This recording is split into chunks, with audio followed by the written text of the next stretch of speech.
Hey, folks, welcome back to ACEL's NEEC semifinal with University of Delaware versus University of Pennsylvania.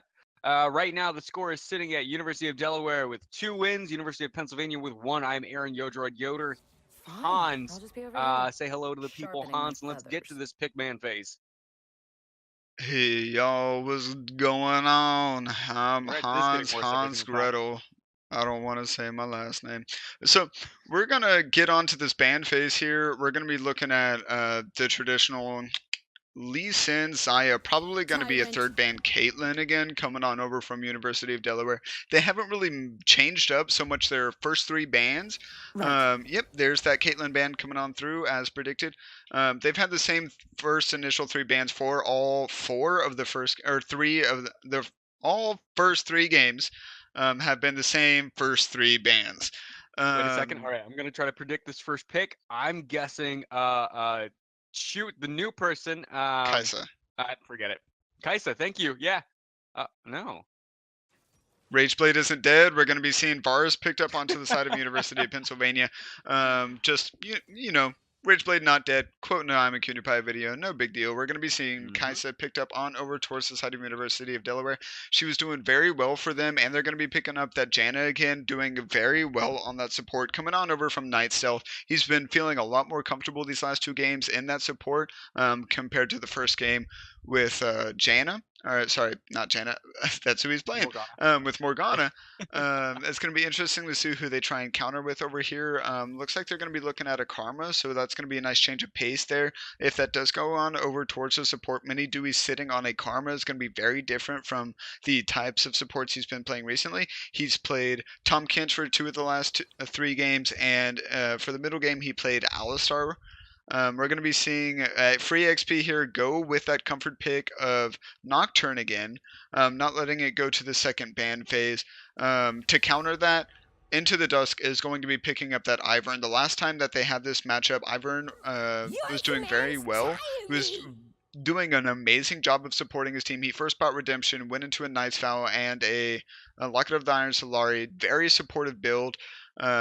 Able to tank up a lot of damage with Daisy helping to zone and do some control. Just to go back towards the initial 3 bands over here, since we're going into the secondary band phase, we are going to be seeing University of Pennsylvania ban out that Kha'Zix again, like they do usually, and then ban out Aurelia as they usually do as well. But they're also going to be weaving in that Swain pick like they did last game. They don't want Herson picking up Swain again because he just demolished game 2. He was doing very well on that champion, knew right when to teleport, and was just crushing Bad Juju in lane, which Bad Juju hasn't had a bad laning phase other than that game. They don't want to give Herson that Jace, so they banned that out again as well. Herson did very good into Bad Juju using Vigar, which which Delaware had banned out.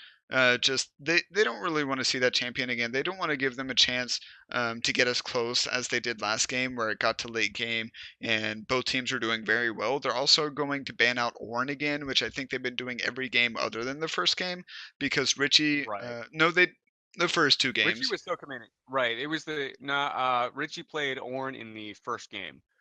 Because he played against Rito God's Please Gnar. Yes, and then in the And he second was able game to do so well. yeah, it didn't go so well. They went Ornn into Wukong. Right. And Rito God Please was able to do really well. But after that, game 3 and this game 4, they did ban out that Ornn again. So they focused a little bit more on that mid and top lane. However, for the first time, as we can see why, they banned Heimerdinger for the first 3 games. They let it get past for both ban phases, and Bad Juju is going to be picking it up here. Bad We Juju are really going to. likes these champions that will sit in lane and just farm and be annoying. Which I mean, like, because I mean, he's picked the Vigar twice. Right now, we have a Heimerdinger being thrown out. He's very comfortable on these like high pressure picks, and that's really interesting considering they're combining that with the Nocturne and the Gnar. So I'm excited for that particular pick and seeing how that works in the mid lane, especially because now the counter goes over to University of Delaware. I can definitely see University of Delaware going for another roamer because it's going to be very hard to fight. Oh, yeah, I mean, Katarina Well, I is kind mean, of a Romer, roamer. yeah. It's going to be harder for her to fight Heimerdinger in lane. However, she does have a kit that's a little bit easier to fight Heimerdinger, just due to the fact of initially with her Q and E, it's a little bit easier for her to knock down those towers with her Q. I think they have like 1 HP left, and then she just E's onto her dagger and it cleans it up. If Bad Juju puts too many of his turrets together, Katarina can potentially knock out one or two, like two or three of them all in just a Q and E combo. However, that just means that they wasted on the towers or turrets instead of trying to use them for damage on Heimerdinger. Something that is going to be neat to see is Richie pick up this Gnar. Last game, or for the first two games, he had Ornn. Who did he have last game? Sorry, I didn't catch the last part of that. Do you remember who Richie had game 3? Oh shoot. Um, Cho'Gath, sorry, no, I don't. Cho'Gath. Cho'Gath, there you He go. had Yeah. Cho'Gath. He was been playing some very tanky champions. Gnar isn't going to focus on building tank right away, so it's going to be Right. interesting to see how he utilizes Gnar to try and bully Darius in lane if possible. However, the last couple times that I've seen a Gnar Darius matchup, Darius has done really well in countering him and doing a lot of damage.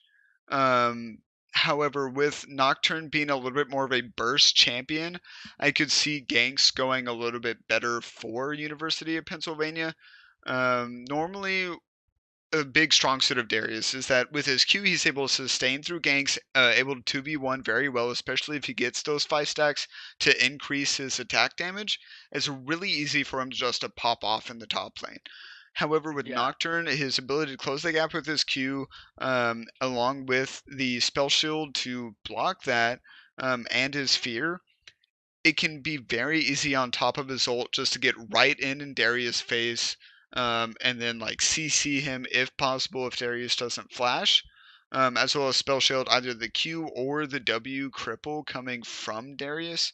Either way, it's pretty good because it stops a lot of damage coming through. And if I'm not mistaken, if somebody uses a spell shield on the outer edge of Darius's Q, it'll actually not heal Darius. Interesting. That part I actually did not know. Um, although it would make sense. You'd think it would only, It really not heal depends on him for how the it's portion of the coded damage. Right. because Like, is it it's specific to like if it blocks for one person, does it block the heal completely? well, That's the it won't block the heal completely, but instead of giving him like a heal, I think how it works is that the person that spell shield, Darius won't get that extra bit of healing from them. right. However, it depends on how it's coded because technically Darius still does hit them. However, Right. it may be coded as him hitting a spell shield instead of him hitting the champion. Because the outer Right. edge of his Q still goes over the champion. I Yeah. believe it's coded in a way that if it's blocked by a spell shield, it doesn't heal him. Interesting. Okay. So it'll be very interesting just to see how this works. I'm expecting for the first time a first tower possibly to be in the mid lane. If Bad Juju plays this Heimerdinger very well, he could potentially get get that first tower on Katarina just because if he's able to bully her out of lane or kill her, it'll be very easy for him to get Nocturne in there, as well as having those turrets do some extra damage, also counting as minions so that it's real easy for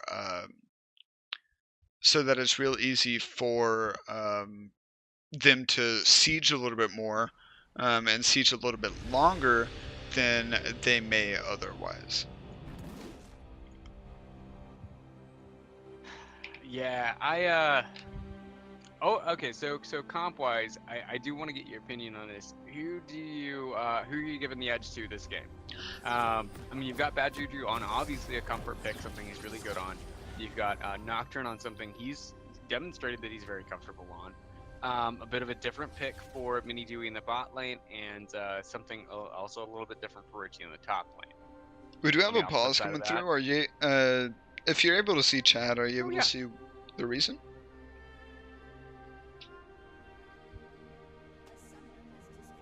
Oh, that may be why. We see a disconnect coming on over from Bad Juju. He may be trying to reconnect, or maybe had a bug splat or something. But just to go over the team comps here. University of Delaware has a very aggressive team comp other than the Ivern. I mean, I think they're going to be focusing on trying to get a first tower and then start to group up and push through the mid game instead of waiting for it to get to a late game. However, to counter that, Heimerdinger is really good in the mid to good in the early to mid game, especially with him having the 3 turrets to put down immediately now. It's really easy for him to set up and do very well in the beginning of the laning phase. Right. I mean, you used to have to sit in lane for quite some time, just early on, and put down turrets whenever, as soon as you got them, in order to set up effectively. And even then, if somebody came along and killed one of your turrets, you're kind of out of luck. Indeed. And you had to deal with it. Honestly, I gotta give it over to the University of Delaware just because of the pink Kaisa skin coming across. I mean, it looks pretty fly. So, and the kitty cat Katarina. So I have that skin. Can approve. Pretty great. Thank you, HexHS. Nar is wearing pajamas, so I'm personally gonna counter you on that. But I mean, I think Nar just doesn't quite understand how this game is gonna be played, and I feel like the Dunk Master is gonna be very eager to teach him. Wow. Terrible. He's a child. How dare you? I mean, technically, biological age-wise, maybe, but you know what? He's been frozen for a long time. Technically, he's pretty old, and it's just gonna test. We're gonna see it as an experiment. Let's see if Darius can teach him how to play a game, since obviously nobody's been able to teach Nar how to talk.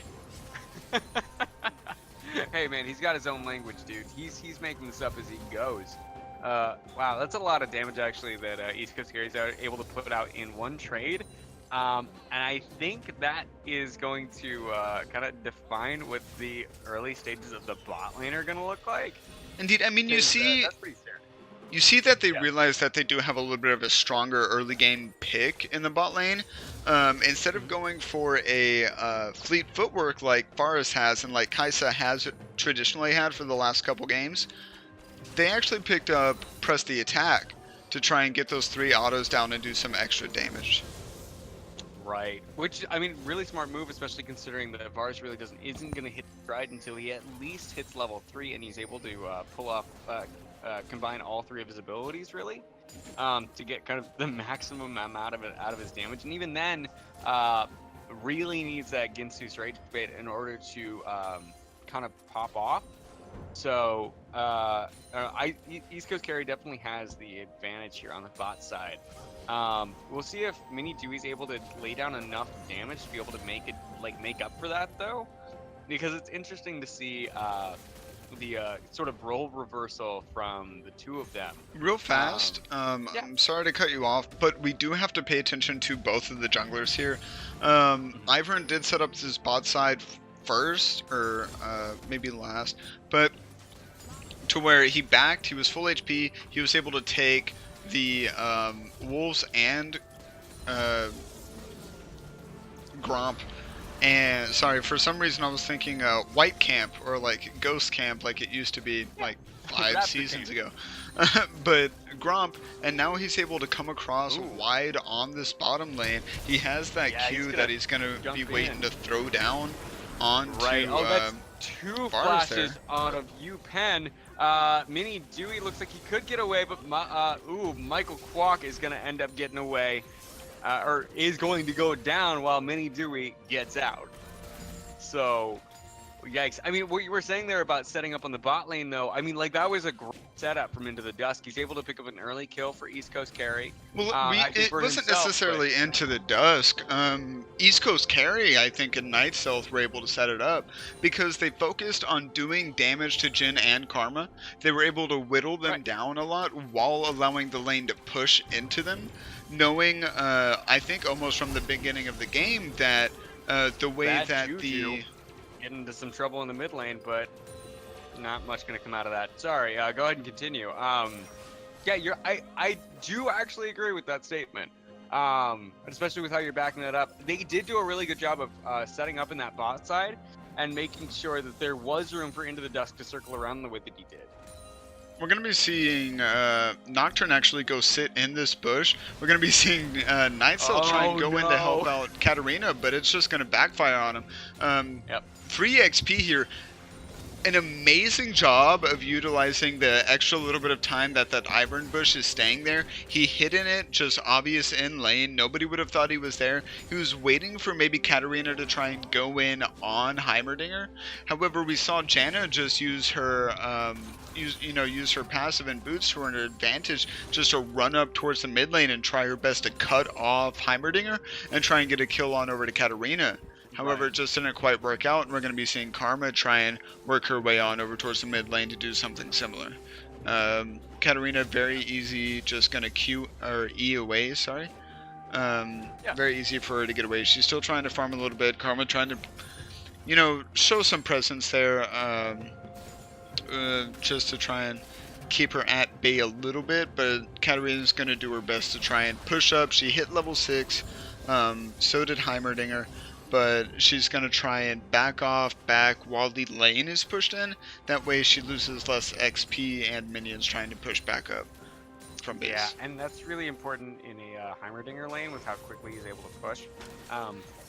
The fact that Heimerdinger is going to be able to rob Herson of so much XP in lane, just because of the turret pressure that he's got. I don't know. I think looking right now at the CS difference, looks like Bad Juju has a slight lead, but not much to write home about. So, I mean, Herson overall is doing a pretty good job at trying to keep up in such an oppressive lane. Indeed. I mean, he's doing a pretty good job. It's really hard for him to get back to lane. I mean, he has Ignite ready for whenever he can get the opportunity to go in. It's just Heimerdinger sitting on a barrier, which is going to be really good for him just because it helps him survive ganks longer, gives him a little bit of extra time so that he can, he has his setup here. We have Ivern coming actually in on him, trying to do something here. Daisy coming out, it's Bad Juju. It looks like he's going to be popped up. The ultimate channeling from Herson will end up not going through, but the Ignite will take down Bad Juju as it burns out.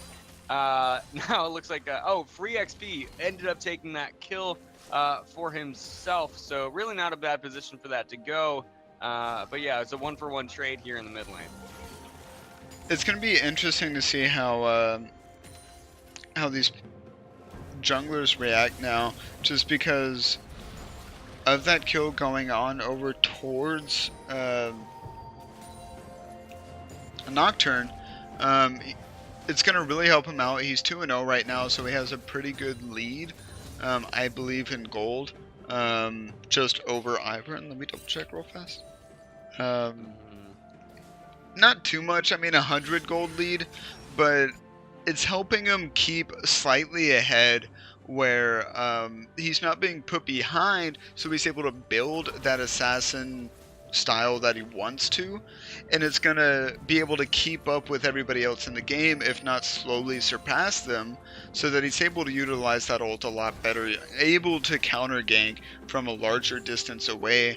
However, we do see no camps in the red side bottom jungle, we have Iron just walking straight down the lane because of East Coast carry and Night Stealth being pushed. None of these bushes are warded onto the side from University of Pennsylvania, so it's going to be putting very... Pennsylvania in a pretty precarious position then.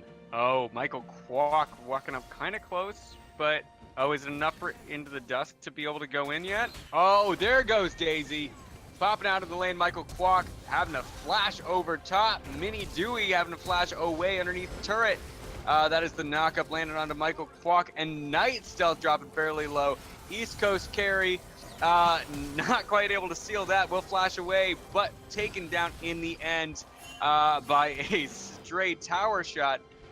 It will end up being, oh no! All right, the Master of the Jungle himself, Free XP here, jumping down onto the support. Night Stealth falling to the Master of Nightmares. Looks like that will be a 2 for 2 now for the teams. Yikes. That was an interesting fight there.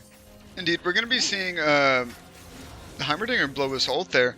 Katarina was able to time it perfectly, win in with her own ult, able to push Heimerdinger away, able to sustain through that damage with that Dorn shield that she has, and with that early pickup on the Sorcerer boots, she's able to run in and out very effectively. And with the Hextech Revolver, she didn't actually auto yet, so whenever she caught up to Heimerdinger and threw that auto damage down, it procced Hextech Revolver, so that it was able to do an extra little bit of damage there, allowing her just to wait for her E to come back up, or get in range for another auto, because of the movement speed difference between them, with Katarina having tier 2 boots versus Heimerdinger already being slow and only having T1. Right. I mean, like, and it's those little differences in the items that small fights, right? And also just kind of the amount of mastery being shown between you know, Herson and Bad Juju on these particular champs. Again, even though I like the pickup for Bad Juju, I don't know if he's playing it to its full potential. And being caught out like that with Herson and not being in a minion wave is hurting him a little bit in these fights. Indeed. I mean, I feel like just end of Katarina. It's not Richie forced to use the Gnar ult to push Rito God's Please backwards, but he will try to jump over into the Dusk. Flashed underneath this tower. Now it is Daisy that is chasing after him. Rito God's Please now walking out of there after taking a few tower shots. Free XP here diving into the mid lane. We'll end up picking up a kill on to Herson with no response available. That is good night, Herson. Yikes, a lot of action going on across all of the lanes all at once. On the bot side, it looks like University of University of Delaware shoved all the way up to the tower. They might be able to take this here if they get a little bit of help. Indeed, I feel like because of the rush here of the Rage Blade on Varus, with him having that 20 CS advantage, which Michael Kwok has been doing a very good job of maintaining his CS advantage throughout almost every game. He's going to finish his Rage Blade first, which is going to be a great spike for him, I think more so than Kai'Sa getting her Essence Reaver, even though it gives her more you know, sustain in mana. I just feel like damage-wise, it's not going to be enough for her until she gets another, you know, pickaxe and starts working on that Rage Blade. And she did put herself a little bit behind just initially, even more so because of the purchase of that coal. So it's going to be really interesting how that develops, or if she's, you know, able to get that extra 42 farm to cash in on that 300 gold and then sell the coal back, so that it essentially pays for itself, which is real nice. It is kind of an interesting purchase, though, especially considering that, I mean, looking over the past few games, right, noticing that Michael Kwok has been able to kind of dominate this bot side in terms of CS. That Cull, I think, is a questionable pickup from East Coast carry. Again, kind of banking on being able to sit in this lane and farm up. But, I mean, they're going to lose their bot tower here. That's going to be first tower blood. Going over to University of Pennsylvania. Little bit unfortunate, actually. Oh! Looks like Free XP here picking up another kill for himself. Jumping right onto Herson, who is not expecting... not paying enough respect to the jungle of University of Delaware. Yeah, honestly, University of Pennsylvania here with Free XP here on that Nocturne, he's doing a very good job. I mean, he's 5-0. He's almost solo carrying the game. He just called for that dragon, so they have at least a Cloud Drake. Oh, there goes Night Stealth as well. That is a 1-for-1 trade in mid lane. Var's ultimate will end up missing, but Mini Dewey continuing the chase. Now it looks like they're turning their eyes onto the mid lane first tier turret. But yeah, sorry, go back to the point that you were saying before about the dragon choosing to pick that up. Oh no, sorry, no time. Herson now jumping onto Mini Dewey. We'll use the ignite to burn him down the rest of the way. Michael Kwok being brought very low, but will end up falling to the smite. Nah, just pure damage from Free XP here. Well, no, it was a combination of either the smite and or his red buff. Yeah, I think it might have been the red buff. So it was some tick damage, some DOT. Right. Yeah, that ends up taking him out though. A lot of action going on in the mid game of this. Well, early to mid game really, because we're only 15 minutes in of this particular round of best of 5 series. This is the pace of this game is a lot different than either of the 2 games that we've seen before this. Indeed. It's kind of looking a lot like Game 3, where they're going pretty even. It's just all of the kills and advantages are going on to the junglers for almost both sides. I mean, we do have Katarina sitting on, 3 kills. She has that Hextech Gunblade now, so she's going to be doing very well, sustaining a little bit more, sustaining longer in lane, which is going to be very nice. And it's giving more gold on over to Ivern to help him build more support stuff for his team as a whole. However, I mean... Oh no! It looks like Free XP is going to be using that ult dive yet again onto Herson. Night Stealth being brought very low. We'll have to back, but that gives a little bit more pressure mid lane that, yeah, University of Delaware can use to start really shoving onto that mid lane turret. Seriously, Free XP here is getting so much use out of that ultimate. Oh, but so is Herson. Dives in on Bad Juju and takes him out. So, point over to University of Pennsylvania. In the top lane, however, you do have Michael Kwok going toe-to-toe with Rito Gods Please, taking him very low. The ultimate, however, will be too much. Slam dunk down onto Michael Kwok as Rito Gods Please walks away. Indeed, it was very lucky of Rito Gods Please there to actually hit that last auto attack onto Karma, because it gave him that, 5 tick buff on his passive. Oh no, Richie having a flash forward, throws a house backwards, slams the fist down on the East Coast carry. Now he's forced to run away for his life, but Herson will go ahead and use the W onto Daisy, cleaning up that kill onto Richie. The baby, the primal baby, not able to get out in time. Free XP here. Should probably look on getting out of that sticky situation.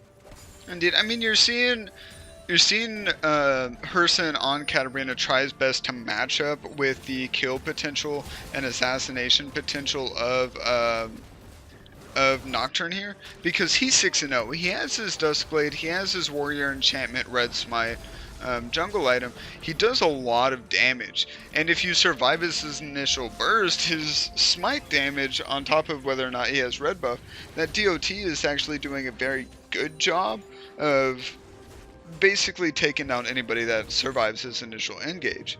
And he's definitely using that 6-kill advantage very well. It's just it's going to see how long that can keep up, especially Right. with his ult not being up as long as Katarina's. Speaking of, we're going to be seeing him try and almost go in immediately with Katarina using her E to just disengage, get away, try and get them just to blow a little bit more. But now they know Nocturne's ult is down. They have Katarina still up. They have, I believe, Iverns is up as well. East Coast carries up. Night Stealth's up.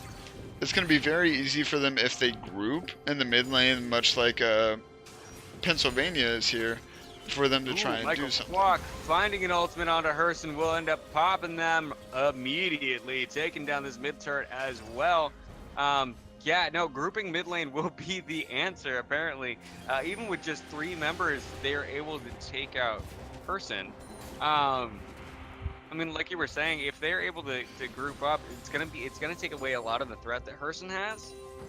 And so I'm hoping that they end up resorting to that a little bit more. Well, I mean, I was talking about with Free XP, his ult being down. If Delaware would have matched University of Pennsylvania meeting up in the mid lane, they could have very easily taken care of a 3v3, regardless of which 2 teammates made it to mid lane. Yeah, I agree. I think right now, especially because right now, Free XP here's problem is that he can't really stick to a target unless he has somebody there to back him up.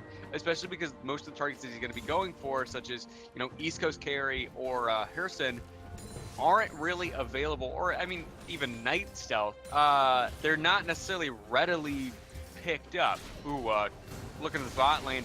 We do have another gank as Free XP here jumps in, need Nightmare in the jungle. Herson now is running forward to get a gank down of his own, but while that is going on, looks like University of Pennsylvania is taking it on themselves to try to take this Mountain Drake away from University of Delaware, or University of Pennsylvania. UPenn now dives on to the remainder of University of Delaware. Yeah, Night Stealth being caught out there. That's a little bit too bad. But they got that Drake, and that's pretty important at this point in the game, honestly. Indeed. Delaware having that Mountain Drake, they've always been able to make good use of it, especially with University of Pennsylvania only having that Cloud Drake. We are going to be seeing Delaware pop in and try and get the steal real fast. Oh, it looks like that won't end up happening though. Knight into the dusk, flashing over the wall to get himself to safety, but he won't be able to steal that Baron away just yet. It was very close. I mean, it was so close that you actually saw it going on over to Varus, so neither of the junglers got it, which is very odd. Because I don't think they waited for the Nocturne's smite. I don't think his smite was up. Like, I mean, because they both smited a little bit early, which is unfortunate because, I mean, like, you can clearly see when the damage on Baron is a little bit lower, but I think they both got a little bit trigger fingery. Oh, looks like an immediate pop as Free XP here flies in. Midi Dewey picking up the scraps, though. We'll end up picking up the kill onto the Delaware supports. That is 2-for-1 trade, though, in favor of University of Pennsylvania. Free XP here's Nocturne is terrifying. I'm just going to go ahead and say it now. It's terrifying. Indeed, I mean, you see he's already completed his Youmuu's and his Duskblade, and he's still sitting on another serrated Dirk for an Edge of Night. He hasn't completed his boots, so he's not trying to like waste any money going on there. Because he's dead set on just immediately going in, bursting people, and saying, whatever, I'm dead now, kind of like was good. Right. Like, hey, I got 2 people. We took 2 of them out. I'm the only one that died. You guys have a 4v3 advantage. Go for it. And it's nice that he can have that sort of security in his team, right? Because, I mean, Michael Kwok on this Varus despite the deaths that he's got, has been performing rather well. Indeed. I mean, Michael Kwok's always done really well of actually fighting it out and sticking it out despite where he's, you know, been in comparison to the other ADC, especially with his ability to farm really well and focus on that. The ultimate coming out of Michael Kwok, though, will end up not finding anybody, but Rito God Please jumps onto him. Now we have Free XP here jumping in to join the fight as two people down on both sides into the dust, now dropping fairly low. Will end up being picked up by Bad Juju. Free XP here and Bad Juju and Richie now free to take this bot lane turret. That's a 3-for-2 trade in favor of PENN with Baron buff active, so they're going to be able to take a lot for those two deaths. Yikes. My takeaway from that is that it doesn't matter who engages for University of Delaware, as long as one of their damage is alive, they're probably going to win a fight. University of Delaware? University of Pennsylvania. Yeah, they've done really well. They're really utilizing this virus, and as you can actually tell, he went Rageblade into Wit's End. Now he's picked up a Nashor's Tooth. I'm very easily expecting a Rabadon's Death Cap or Void Staff as his next item. Ooh, all right. Well, there's the ultimate for Free XP here. The no boots showing a little bit as he kind of limps away from that fight. Yeah, he's not able to pick up the kills as easily onto East Coast carry as I think he's probably hoping he can right now, especially at this stage.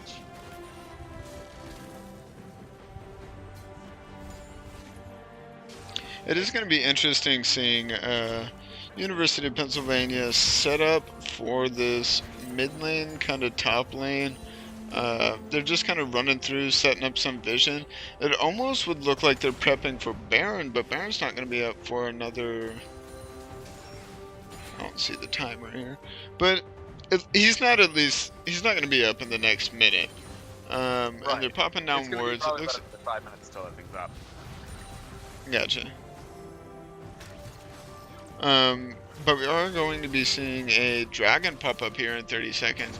So it's almost interesting to see everyone in the top side of the map. They're kind of just focusing on getting minions off their tower. They're going to be seeing that Farsight orb coming on down very well to give Nocturne that vision that he needed just to collapse on Kaisa, take her out of this match. And it's going to be a lot easier for University of Pennsylvania to do what they want in this 4v5. I mean, you see Nocturne, as the second somebody stopped going in to fight him, he took out this inhibitor and got some. Right. Or he accompanied that super minion wave in to try and do some damage on that tower. Alright, a single man ultimate from Richie will lead into an ultimate from Michael Kwok. Looks like he's going to have to flash over the wall, though. They did pick up the kill onto Night Stealth. But, yeah, that Chain of Corruption doing a little bit of work, bringing most of the members down about a fourth of their own health on University of Delaware. But, meanwhile, Free XP here is just tearing apart structures in the middle of this base.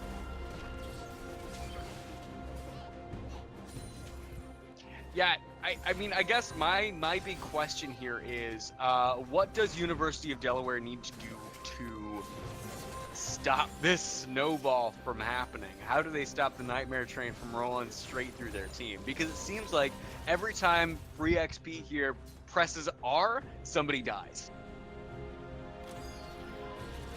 I mean, I really don't know what all University of Delaware can do at this point in the game. We do have Katarina sitting on a Leandri's Torment. She has 2 needlessly large rods, which we can only assume are going into a Rabadon's Death Cap. We do have University of Pennsylvania actually picking up a Mountain Drake here, and we're going to be seeing Nocturne just fly on in, take care of Kaisa yet again, and move directly on towards... Point, can we just say that whenever, like, if we see... can we just ignore and be like, oh, we'll just mention this person that died, and just keep moving? That seems like the most effective way to handle free XP here, just essentially free feeding off of University of Delaware's members. Indeed, I mean, you're going to be seeing this University of Pennsylvania take up this Baron. They're definitely going to try and focus on pushing in probably the bot side or mid lane. They are sending Gnar up to the top side, but it looks like Katarina is going to be running to avoid top side. But they are going to be trying to push up top line a little bit, try and probably get this inhibitor, while running it down mid with 3 members of the team, trying to keep that push alive. That bottom lane inhibitor just respawned, so they want to focus on the super minion that they have in the mid lane, as well as the Baron empowered minions that they have coming down from all lanes. We have Nocturne coming in the back, trying to sweep up that inhib, while the overwhelming force of the top side with Heimerdinger just popping down his turrets. We have an ult coming out from Varus. There you go, landing from yikes, free XP here, also ulting into the back line. Herson ends up picking up the kill onto the carry. Alright, but it looks like a double kill actually, as he jumps onto the support as well. Alright, into the dusk, being dropped fairly low, but it will be free XP here, picking up the final kill on that. Now an open Nexus turret. The only person available to defend this right now is Night Stealth, and he's not going to be able to do anything about it. That is victory going over to University of Pennsylvania. Indeed, now we're going to be sitting at 2-2 in the series.